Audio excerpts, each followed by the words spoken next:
What is up, guys? Tunes here, and let's talk about when I worked St. Patrick's Day at a restaurant.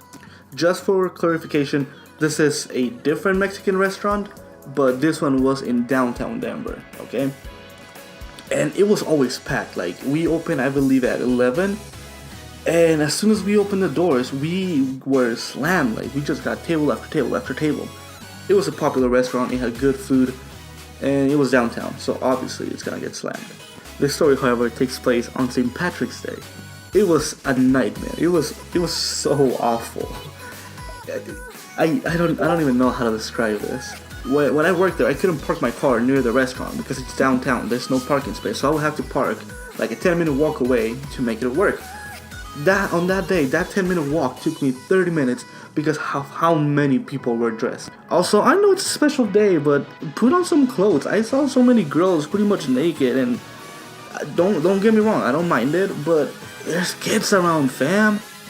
So there was just way too many people around downtown, and as soon as I noticed that, I knew I was screwed from that very moment. Sure enough, the restaurant is completely slammed. Like, there was, I kid you not, a line going around the block just to eat at a Mexican restaurant on St. Patrick's Day. We didn't even have any specials for that day. Like, there was nothing like, oh, you'll have some green beer or, you know, anything like that. No, it was regular menu, nothing special. Typically, I get 10 minutes to prep, you know, the stations, get tortillas and all that. Nah, that day, right off the bat, they told me, get in here, we're starting you now. It was so busy. And I don't have anything against working on a busy day, because that's one of the best days to work as a waiter. You get a lot of money, right? But I had to deal with drunk after drunk after drunk. Like, we had security in the restaurant because we knew something was gonna happen. And it did happen. And long story short, we had to kick out, I think 3 people because of their stupidity while being drunk. And I'll probably tell this story, but I wanted to tell it a little more relaxed because it's kind of a detailed story, so it's gonna be a little bit on the longer side. Just know they were acting super stupid. And it only got worse because one of the waiters goes, oh, I need to go. I forgot I had some plans. And we all just kind of look at him and like, what do you mean? You cannot go. We need you here. So guess who had to take over his section? That's right, this guy. Now, keep in mind, this was maybe my 2nd month working there, so I had the practice and I already knew how to be a waiter, but I was not used to a fast-paced environment like this, okay? Not at all. I was traumatized from that moment, not gonna lie. Like, it was something I don't ever want to experience again. I did make good money, but I still had to give a lot of it away. I had to pay the kitchen an hourly wage.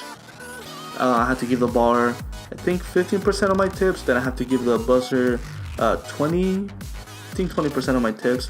So that was like 150, 200 bucks just gone from my pocket. That's actually one of the reasons why I stopped working there, because it was just too much like money that I was just giving away. Just make a note, I'm not being greedy. By no means I'm not being greedy. And the bar, I completely understand giving them 10 bucks. I mean 10 bucks, 10%. But the bussers, they didn't do a whole lot. Like, they picked up maybe the glasses because the owner made the waiters carry all the like dishes and dirty stuff out of the table. So the bussers, all they really did was pick up the glasses, wipe the table, and that's it. I don't know if you can tell I'm a little salty because I had to give a lot of my money to them even though they were doing minimum work. Again, not being greedy, just salty about the situation. Nonetheless though, you guys, I do appreciate you sticking around, and I hope you have a wonderful day. If you like the content, please like, comment, subscribe, and until next time, don't do drugs because those things are bad for you.